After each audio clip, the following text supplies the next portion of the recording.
ओम श्री परमात्मने नमः। श्रीमद्भगवद्गीता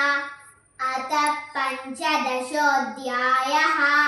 पुरुषोत्तमप्राप्तियोगः। श्रीभगवानुवाच ऊर्ध्वमूलमदशाकम् अश्वत्थं प्राहुरव्ययम् छन्दांसि यस्य पर्णानि यस्तं वेद स वेदवित्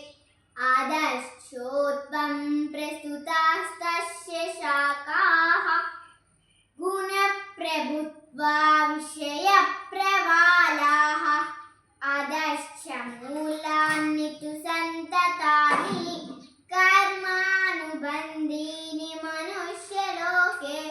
न रूपमस्येह ततोपलभ्यते नान्तो न चारिन्न तत्सम्प्रतिष्ठा अश्वत्थमेनं सुविरूढमूलम् असङ्गशस्त्रेण रूढेन चित्वाः ततः पदं तत्परिमार्गितव्ये यस्मिन् गता न निवर्त्यन्ति भूयः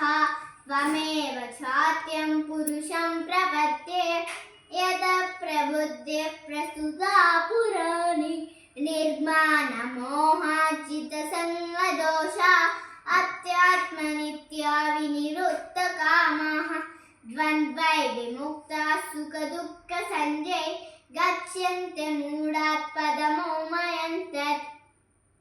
न तद्भासयते सूर्यो न शशाङ्को न पावकः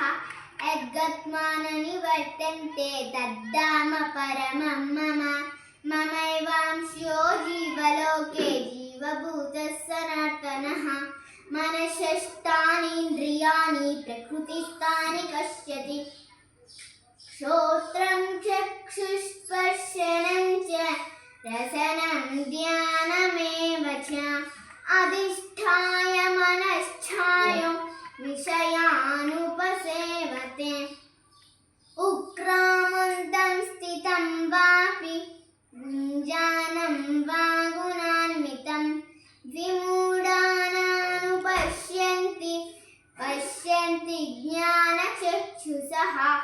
यतन्तो योगिनश्चैन्यं पश्यन्त्यात्मन्यवस्थितं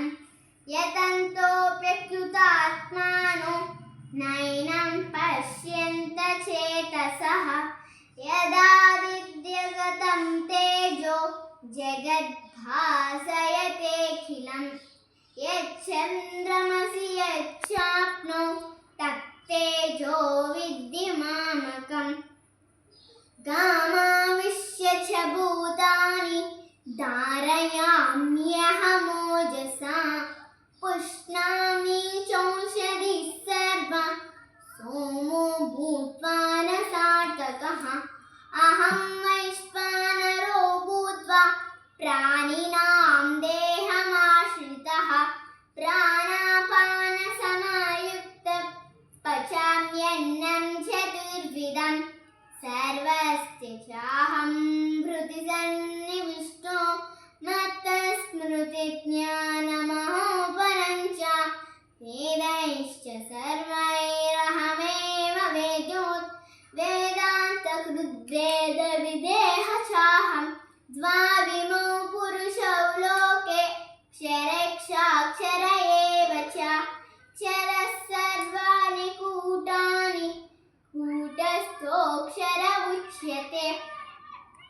उत्तमः पुरुषस्त्रन्यः परमात्मेहुदाहृतः यो लोकत्रयमाविश्य बिभर्त्यव्यय ईश्वरः यो मामेवमसम्मूढो जानाति पुरुषोत्तमं स सर्वविद् भजति मां सर्वभावेन भारत इति गुह्यतमं शास्त्रम् इदमुक्तं मया नुका एतद्बुद्ध्वा बुद्धिमान् स्यात् कृतकृत्यश्च भारत ॐ तत्सदिति श्रीमद्भगवद्गीतासु उपनिषत्सु ब्रह्मविद्यायां योगशास्त्रे श्रीकृष्णार्जुनसंवादे